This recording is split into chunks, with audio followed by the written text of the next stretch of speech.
Mais faites le taire. Faites le taire avec Tom Billa. Bonjour Tom. Bonjour Jean-Marc, bonjour Julie. Et ce matin, vous êtes face à Frédéric Devincel, le directeur des programmes d'M6. Bonjour Frédéric Devincel. Bonjour. Alors Frédéric Devincel, vous êtes plein de surprises. Voilà Jean-Marc, est-ce que vous saviez que l'une des grandes passions de Frédéric Devincel, c'était le air guitar?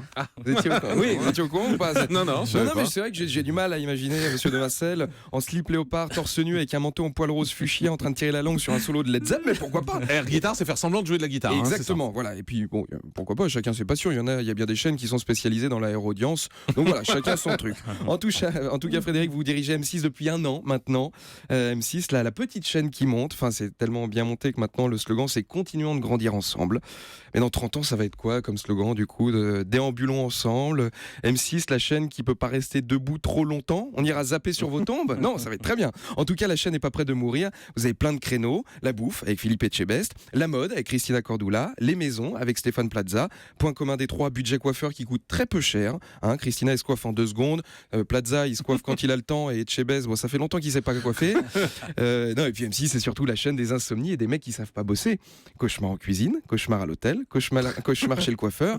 Quand on regarde les émissions, ça porte bien leur nom. Le pire, c'est quand même cauchemar en cuisine. Je sais pas où vous les trouvez, ces restos. Sûrement sur Dénonciation, une vieille tradition française. Mais t'as surtout envie de dire au patron, mais changez de boulot, les gars.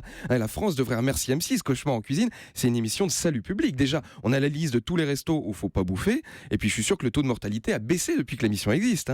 Même si c'est pas que de la nourriture, c'est aussi des programmes d'infos. Zone interdite, capitale, enquête exclusive, ou comment trouver des patrons qui payent au black, et des dealers dans le Vercors, bref, les 50 manières qu'ont trouvé les Français pour lutter contre la loi El Khomri. Et puis vous avez dit que vous vouliez concentrer vos efforts sur la ménagère de moins de 50 ans, et aussi sur les 4 ans et plus. Mais ça va donner quoi du coup? On va faire une zone interdite sur la criminalité dans les crèches. Enquête exclusive spéciale ces enfants qui vendent des armes. Capital, le meilleur brocanteur des cartes Pokémon. Non mais c'est vrai, à 4 ans, faut faire gaffe devant quoi on les met les gamins. Imaginez qu'ils tombent sur L'amour est dans le pré. Les enfants, ils vont penser que le seul moyen de trouver l'amour, c'est d'avoir Karine Le Marchand à ses côtés. D'ailleurs, Karine Le Marchand qui arrive à la rentrée, vous en avez parlé Jean-Marc, avec une nouvelle émission de portrait d'hommes politiques. Ça va les changer des paysans pris à pic, Karine.